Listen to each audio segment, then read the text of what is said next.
Bapak, Ibu, dan saudara-saudara yang dikasihi Tuhan Yesus Kristus, Majelis Jemaat mengucapkan selamat berbakti dalam ibadah online.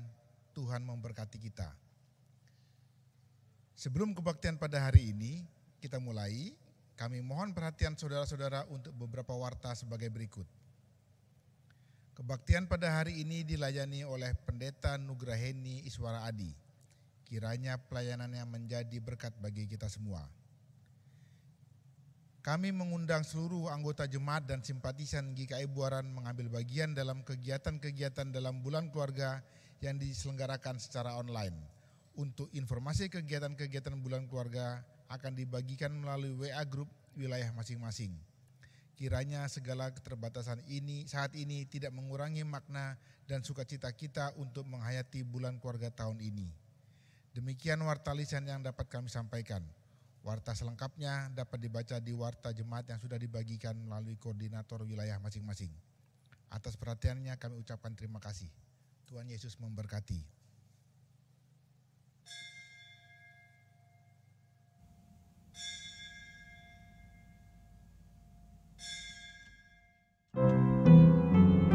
Silakan berdiri.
Mari saudara-saudara kita bersama-sama memasuki ibadah kita saat ini dengan sebuah pengakuan dan keyakinan bahwa pertolongan kita adalah dalam nama Tuhan yang menjadikan langit dan bumi, yang kasih setianya dari sekarang sampai selama-lamanya.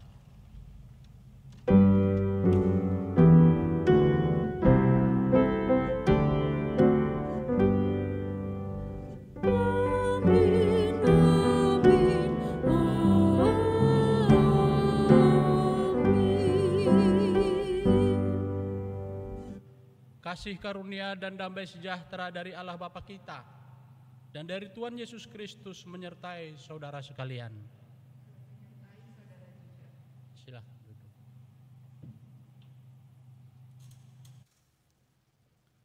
Saudara-saudara yang dikasihi oleh Kristus, kekuasaan ibarat pedang bermata dua. Di satu sisi, kekuasaan diperlukan untuk mengatur kehidupan manusia menjadi lebih baik. Namun di sisi lain, jika tidak dikelola dengan baik, maka kekuasaan dapat menjadi sumber kejahatan yang menyengsarakan umat manusia. Pada minggu ketiga bulan keluarga ini, kita semua mau diajak untuk melihat bagaimana kekuasaan itu seharusnya dikelola dalam kehidupan keluarga-keluarga Kristen, sehingga bisa mendatangkan kehidupan yang lebih baik dan bukan kesengsaraan.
Saudara-saudara, pada saat ini marilah kita merendahkan hati kita di hadapan Tuhan. Kita akan mengakui segala dosa dan kesalahan kita di hadapan Tuhan. Umat diundang untuk mengaku dosa secara pribadi terlebih dahulu.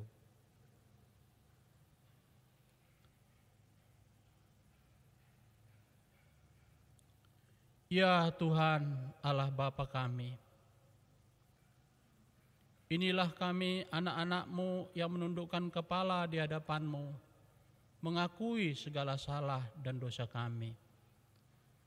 Dengarkanlah pengakuan dosa kami, ya Allah, dan ampunilah segala dosa kami, serta ajarkanlah kami untuk hidup di dalam kasih karunia-Mu. Dalam nama Putra-Mu Tuhan Yesus Kristus, kami mohon ampunan. Amin.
Saudara-saudara yang dikasihi Tuhan Yesus Kristus, dengan ini saya menyampaikan berita anugerah yang Tuhan nyatakan bagi kita semua saat ini.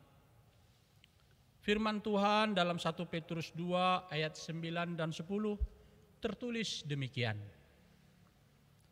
Tetapi kamulah bangsa yang terpilih, imamat yang rajani, bangsa yang kudus, umat kepunyaan Allah sendiri, supaya kamu memberitakan perbuatan-perbuatan yang besar dari Dia, yang telah memanggil kamu keluar dari kegelapan kepada terangnya yang ajaib. Kamu yang dahulu bukan umat Allah, tetapi yang sekarang telah menjadi umat-Nya, yang dahulu tidak dikasihani, tetapi sekarang telah beroleh belas kasihan. Demikianlah berita anugerah dari Tuhan.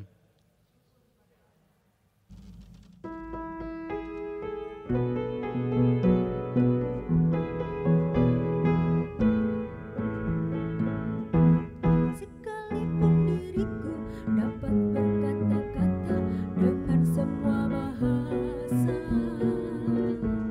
bahasa manusia dan bahasa malaikat ataupun yang lainnya, tapi jika aku tak mempunyai kasih, aku serupa gong yang menggema dan carang yang gemerincing.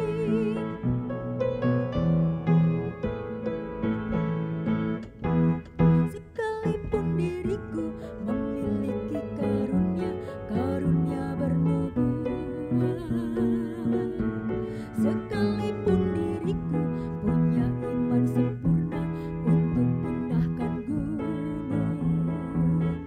tapi jika aku tak mempunyai kasih, tiada berguna lagi diriku, tiada berguna diriku.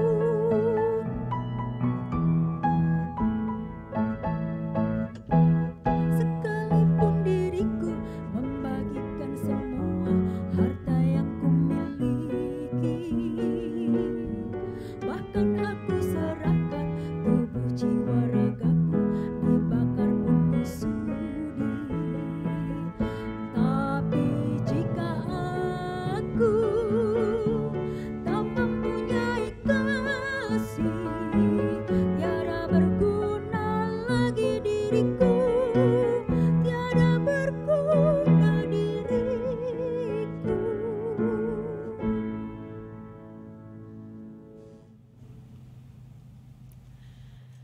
Mari saudara-saudara, sebelum kita membaca dan merenungkan firman Tuhan, kita berdoa. Tuhan Allah Bapa kami yang bertahta dalam kerajaan surga, kami datang kepadamu. Kami sungguh bersyukur kalau hari ini kembali kami boleh bersama-sama bersekutu dalam ibadah hari Minggu, meskipun kami masih harus melakukannya di rumah kami masing-masing. Kami bersyukur untuk kesempatan yang masih boleh Engkau berikan, dan saat ini kami akan bersama-sama membaca serta merenungkan firman Tuhan. Kami memohon kiranya Engkau menolong kami, Engkau memampukan kami dan menguasai hati serta pikiran kami dengan Roh-Mu yang kudus, sehingga apa yang kami baca dan kami renungkan itu dapat kami mengerti untuk kami wujud nyatakan di dalam kehidupan kami sehari-hari. Urapi pula hamba-Mu yang akan menyampaikan firman Tuhan, pakailah ia menjadi alat-Mu untuk menyatakan kebenaran firman-Mu. Bersabdalah ya Allah, kami sedia untuk mendengarkannya, dan di dalam nama anak-Mu Tuhan Yesus Kristus kami berdoa, amin. Saudara-saudara, hari ini kita akan bersama-sama membaca Matius pasal yang ke-22 ayat 15 sampai 22. Injil Matius pasal 22 ayat 15 sampai 22.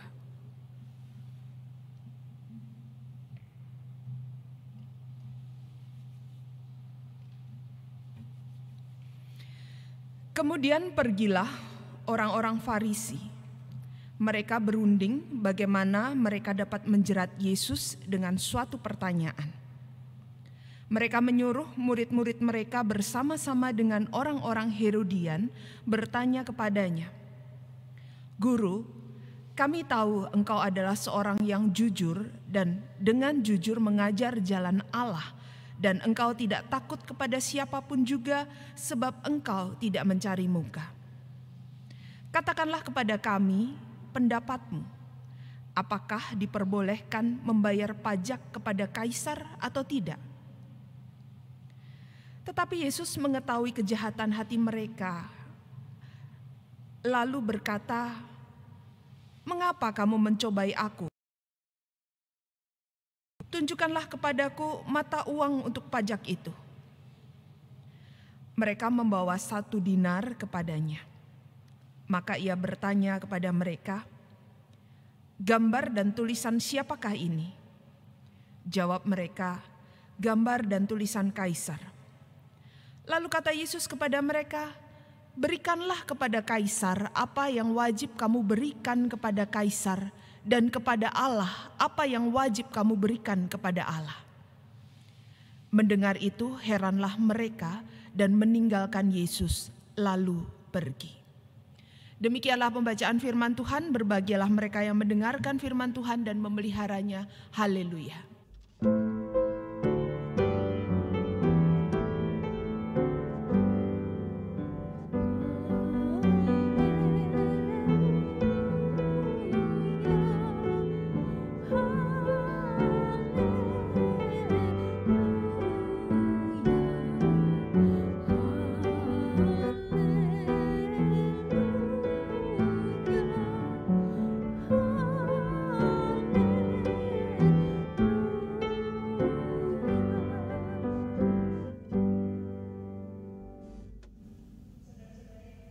Oleh Tuhan Yesus, Alkisah seorang kepala suku di Afrika satu hari mengumpulkan semua pria yang sudah menikah di rumahnya. Kepala suku ini mendengar bahwa para suami di daerah sukunya itu tunduk pada kekuasaan para istri mereka. Dan ini membuat kepala suku ini khawatir. Dan akhirnya dia ingin tahu kebenarannya dan dia mengundang semua orang yang sudah menikah untuk datang ke rumahnya. Dia ingin tahu apakah benar sudah tidak ada pria sejati di daerahnya. Oleh sebab itu ketika mereka sudah berkumpul semua, dia mengatakan, "Baik, yang merasa dikuasai oleh istrinya silahkan pulang lewat pintu sebelah kanan. Dan yang merasa tidak dikuasai oleh istrinya silahkan keluar lewat pintu sebelah kiri." Nah saudara-saudara, hasilnya mengagetkan si kepala suku ini. Karena hasilnya semua suami itu pulang lewat pintu kanan. Kecuali ada 1 orang yang kemudian lewat pintu kiri. Kepala suku ini merasa ada harapan. Dia kemudian memanggil pria itu, dia menanyai, "Apa sih rahasianya kamu berhasil menguasai istrimu di rumah? Coba ceritakan." Nah saudara-saudara, dengan malu-malu pria ini kemudian menjawab, "Kepala suku, tadi sebelum saya pergi ke sini istri saya sudah berpesan kepada saya, awas kamu kalau kamu ikut-ikutan orang banyak. Sehingga saya ingat itu.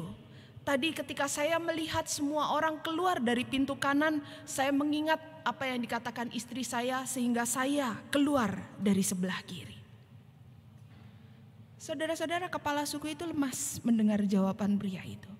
Karena ternyata pria yang diharapkan itu adalah orang yang juga dikuasai oleh istrinya. Saudara-saudara, dalam kata pembuka tadi dikatakan bahwa kekuasaan itu ibarat pedang bermata dua. Di satu sisi kekuasaan diperlukan dalam kehidupan manusia, namun di sisi lain kekuasaan juga bisa menghancurkan kehidupan manusia kalau disalahgunakan. Kekuasaan bisa menyebabkan peperangan, pertikaian, bahkan pembunuhan. Dan kita bisa melihat misalnya kalau menjelang pilkada atau pemilu, ada banyak orang berlomba-lomba untuk mendapatkan posisi demi kekuasaan. Bahkan ada banyak orang yang kemudian menghalalkan segala cara untuk mendapatkan kekuasaan itu. Kekuasaan menjadi sesuatu yang menggiurkan karena orang merasa dengan kekuasaan itu bisa mengatur segalanya sesuai dengan kehendak dirinya. Dalam banyak pengalaman, tidak jarang juga kita menemukan orang yang kemudian menyalahgunakan kekuasaan yang dimilikinya menjadi sesuatu yang mengancam orang banyak. Menjadi penguasa yang lalim dan tidak menghadirkan kesejahteraan bagi orang-orang yang dipimpinnya. Pada akhirnya, karena sikap yang salah terhadap kekuasaan, banyak orang kemudian tidak menjalankan fungsinya dengan baik dan mengelola kekuasaan yang dimilikinya itu dengan tepat. Saudara-saudara yang dikasihi oleh Tuhan Yesus Kristus, Tuhan Yesus kembali harus berhadapan dengan kelompok yang membenci dirinya. Orang-orang Farisi ini nampaknya memang tidak pernah menyukai Tuhan Yesus, bahkan mereka secara terus-menerus konstan berusaha menjatuhkan Tuhan Yesus dengan pertanyaan-pertanyaan yang menjebak. Karena mereka merasa kekuasaan yang mereka miliki itu terancam dengan kehadiran Kristus. Dan kali ini mereka berusaha menjebak Yesus dengan pertanyaan mengenai pembayaran pajak kepada kaisar. Dengan kata lain, bahwa mereka ini sebenarnya mau memperbandingkan kekuasaan Allah dengan kekuasaan negara. Dan pertanyaan ini menjadi satu pertanyaan yang menjebak. Karena orang-orang Yahudi ini enggan untuk membayar pajak kepada pemerintah Romawi. Mereka enggan membayar pajak kepada kekaisaran yang menjajah mereka, meski pada prakteknya mereka akhirnya juga harus tetap membayar juga. Saudara-saudara, selain memang alasan politis, pertanyaan ini juga menyangkut iman mereka. Karena mata uang yang digunakan, mata uang dinar yang diminta Tuhan Yesus untuk dilihat, ada gambar kaisar di situ dan tertulis gelar kaisar, Kaisar Tiberius An Agustus yang ilahi. Jadi Kaisar Tiberius ini menyamakan diri dengan bahwa dia adalah Tuhan. Sementara di belakangnya ada gambar ibunda kaisar dan lanjutan gelar kaisar, imam tertinggi. Mereka tidak mau mengakui hal ini. Meski para pemimpin Yahudi juga menyadari bahwa ketidaktaatan mereka dalam membayar pajak akan dipandang sebagai pemberontakan terhadap pemerintah Romawi. Orang-orang Farisi tentu saja mengharapkan jawaban boleh atau tidak dari pertanyaan yang diajukan itu. Jawaban ini yang akan digunakan untuk memojokkan Yesus. Karena kalau Tuhan Yesus mengatakan ya harus bayar pajak, maka ia dipandang tidak berpihak kepada bangsanya sendiri. Tetapi bila Tuhan Yesus mengatakan tidak usah membayar pajak, maka orang-orang ini juga akan melaporkan Tuhan Yesus kepada pihak Romawi dan mengatakan bahwa Yesus sudah memprovokasi orang untuk tidak membayar pajak. Namun saudara-saudara, Tuhan Yesus sendiri tidak begitu saja terpancing. Tuhan Yesus justru dengan cerdik dan bijaksana memperlihatkan pemisahan antara kuasa kaisar dan kuasa Allah. Tuhan Yesus tidak menyatukan kedua hal itu begitu saja, tetapi juga tidak memisahkan kedua hal itu secara membabi buta. Yesus hendak mengatakan bahwa memang benar, sang kaisar yang empunya mata uang tersebut, karena itu dia berhak meminta pajak.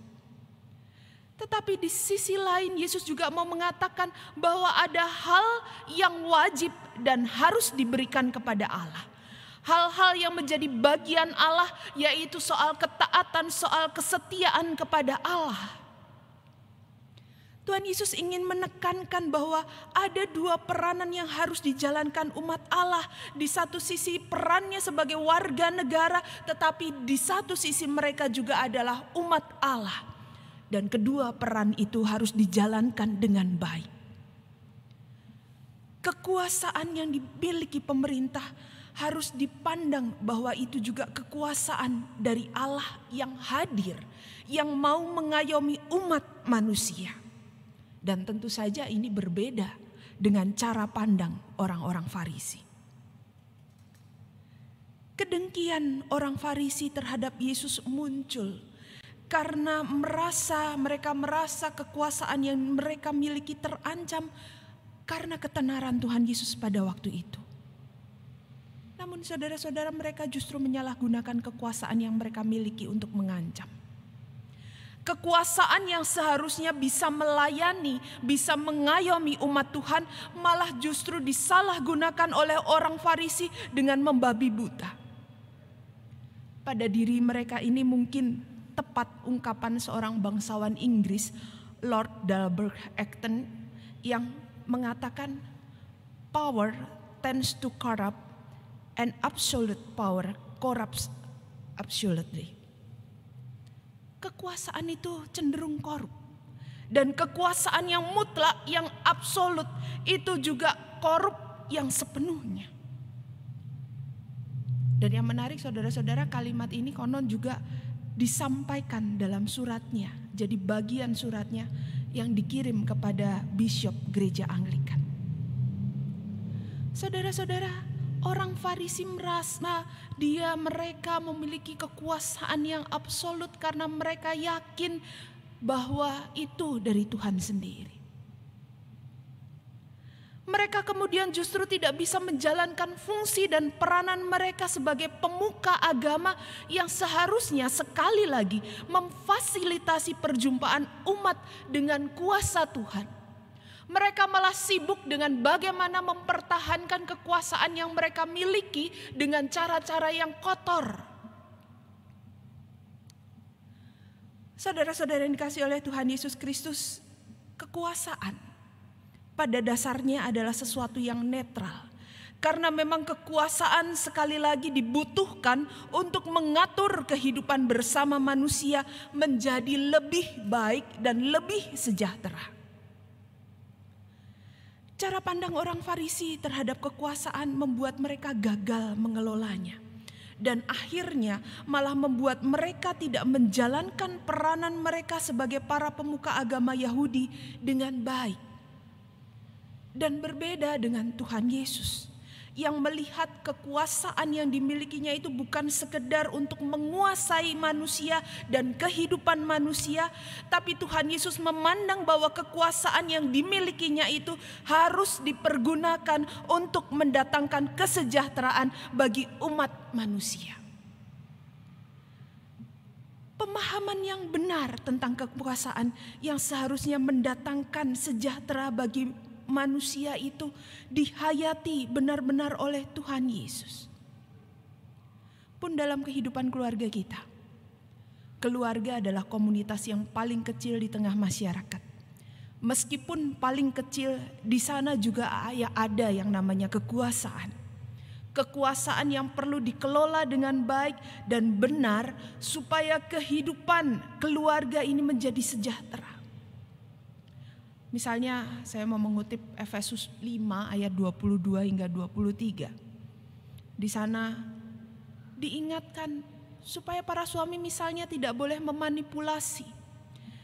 Efesus 5 ayat 22 dan 23 ini menjadi dasar bahwa suami punya kekuasaan yang mutlak atas keluarga.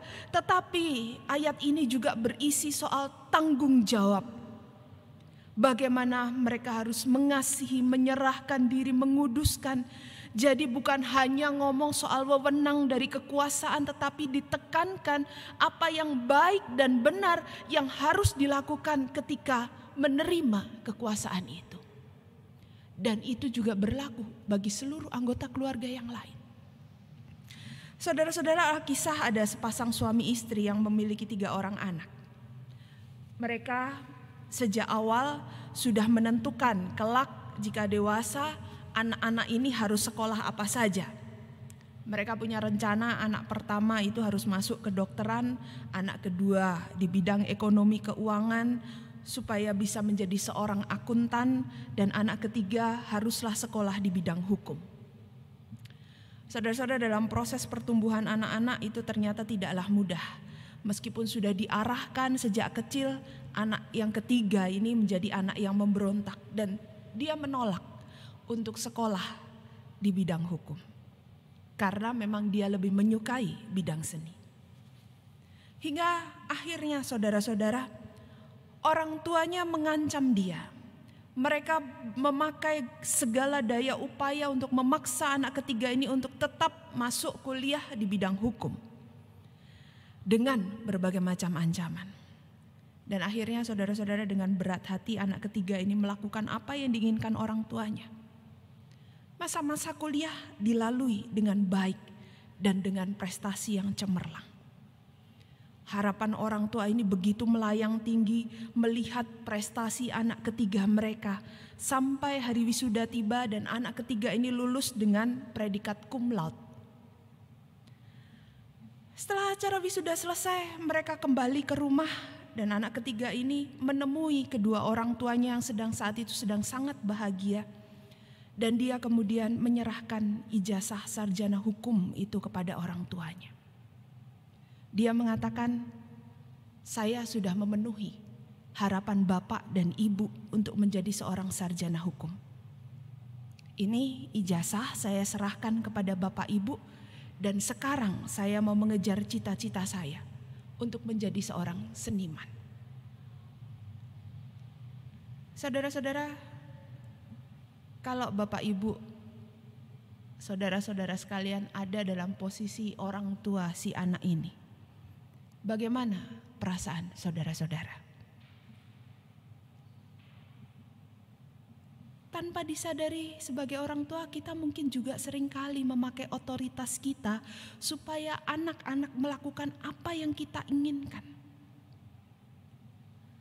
Setiap anggota keluarga memiliki kekuasaannya sendiri.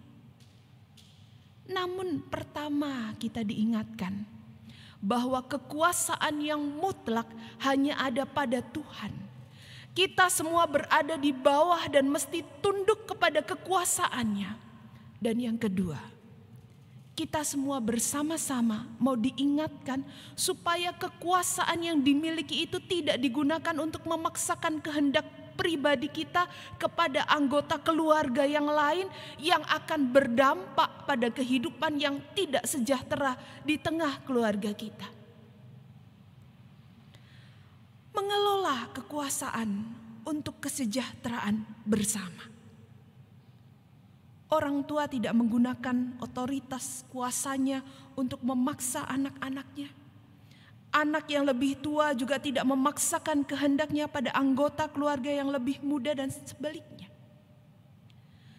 Kekuasaan yang dipercayakan Tuhan di tengah kehidupan keluarga seharusnya bisa menjadi suatu hal yang baik, yang bisa mendatangkan kesejahteraan bagi seluruh anggota keluarganya, seperti yang dimaksud oleh Tuhan.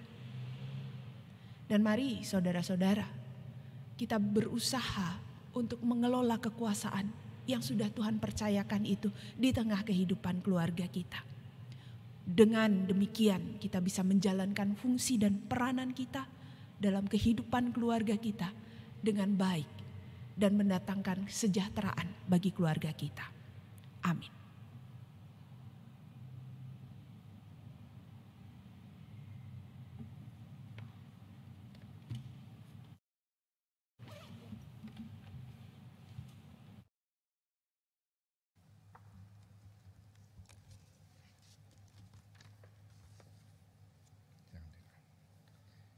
Marilah kita bersama dengan umat Allah di masa lalu, masa kini, dan masa depan mengingat pengakuan pada baptisan kita menurut pengakuan iman rasuli demikian. Aku percaya kepada Allah, Bapa yang Maha Kuasa, Khalik langit dan bumi, dan kepada Yesus Kristus, anaknya yang tunggal Tuhan kita, yang dikandung dari Roh Kudus, lahir dari anak darah Maria, yang menderita sengsara di bawah pemerintahan Pontius Pilatus, disalibkan, mati dan dikuburkan, turun ke dalam kerajaan maut, pada hari yang ketiga bangkit pula dari antara orang mati, naik ke surga, duduk di sebelah kanan Allah, Bapa yang Maha Kuasa, dan dari sana ia akan datang untuk menghakimi orang yang hidup dan yang mati. Aku percaya kepada Roh Kudus, gereja yang kudus dan am, persekutuan orang kudus, pengampunan dosa, kebangkitan orang mati, dan hidup yang kekal. Amin.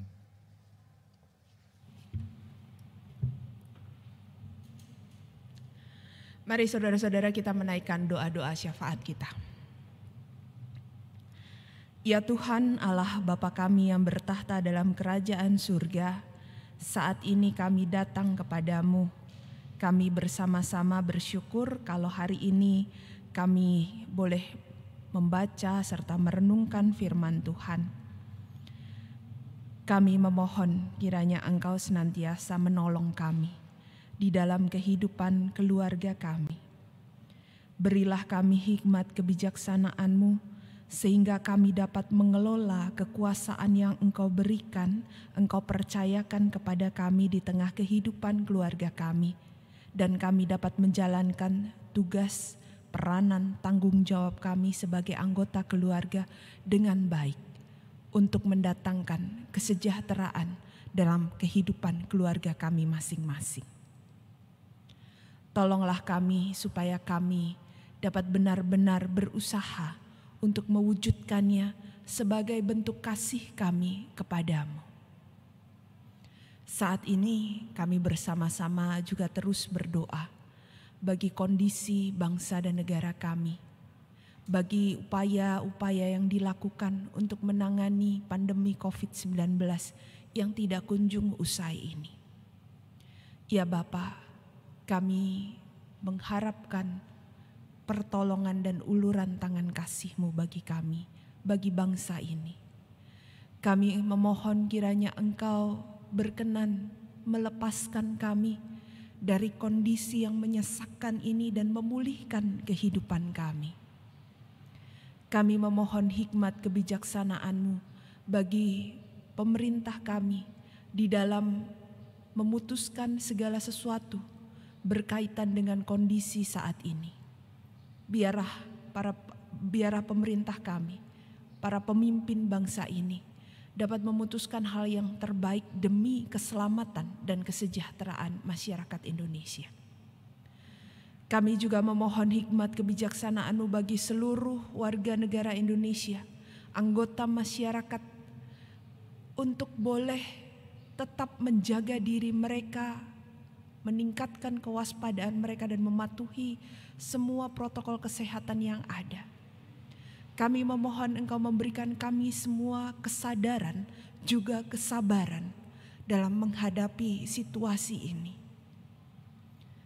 Kami juga berdoa bagi para dokter, tenaga para medis yang harus berjuang untuk merawat para pasien yang terkena virus COVID-19. Berilah mereka kekuatan, berilah mereka kesehatan fisik dan mental, sehingga mereka dapat menjalankan tugas-tugas mereka dengan baik. Lindungilah mereka, jauhkan mereka dari segala sakit penyakit. Dan kami juga memohon kiranya Engkau memberkati keluarga yang harus ditinggalkan. Berilah mereka juga kekuatan, berilah mereka juga kesabaran di dalam mendukung tugas-tugas anggota keluarga mereka yang harus bertugas di garda depan. Ya Bapa, kami juga berdoa bagi rangkaian acara bulan keluarga GKI Buaran. Biarlah dalam segala keterbatasan yang ada, semua acara ini semua kegiatan ini boleh berjalan dengan lancar dan memberikan sukacita dan penghayatan yang baru terhadap kehidupan keluarga-keluarga Kristen saat ini. Ya Bapa, inilah doa-doa kami. Kami memohon Engkau berkenan mendengar dan mengabulkannya seturut dengan kehendak-Mu saja. Di dalam nama Kristus kami berdoa, amin.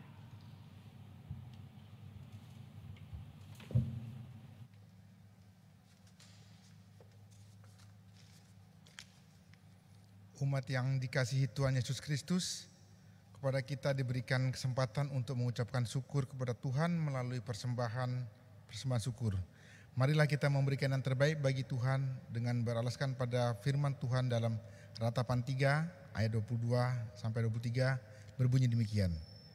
Tak berkesudahan kasih setia Tuhan, tak habis-habisnya rahmat-Nya. Selalu baru tiap pagi, besar kesetiaan-Mu. Saudara dapat mengirimkan atau mentransfer persembahan saudara ke nomor rekening yang tertera pada layar, atau persembahan juga dapat dikumpulkan di amplop untuk kemudian dibawa ke gereja pada saat kita bisa kembali beribadah di gedung gereja.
Kita berdoa.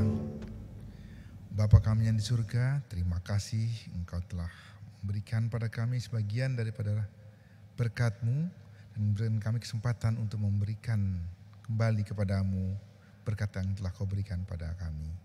Tuhan, berkatilah persembahan ini, berkatilah juga orang-orang yang mengelolanya, sehingga melalui persembahan ini kami boleh memuliakan kerajaan-Mu. Terima kasih Bapa. Hanya dalam nama Tuhan kami Yesus Kristus kami berdoa dan bersyukur. Amin.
Saudara-saudara, kini arahkanlah hatimu kepada Tuhan.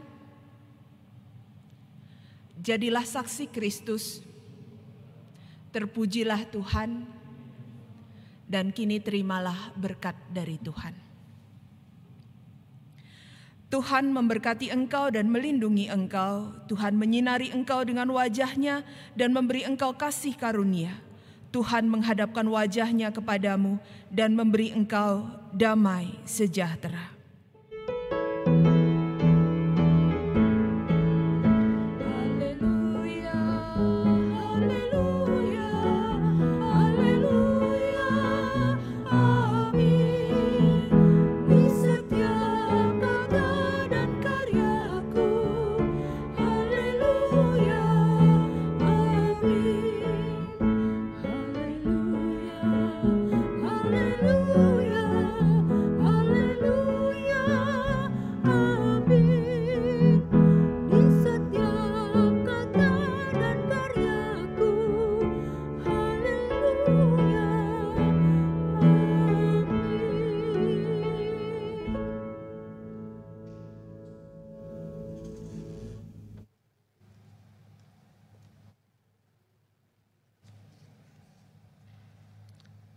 Ibadah telah selesai, kami mengucapkan selamat hari Minggu.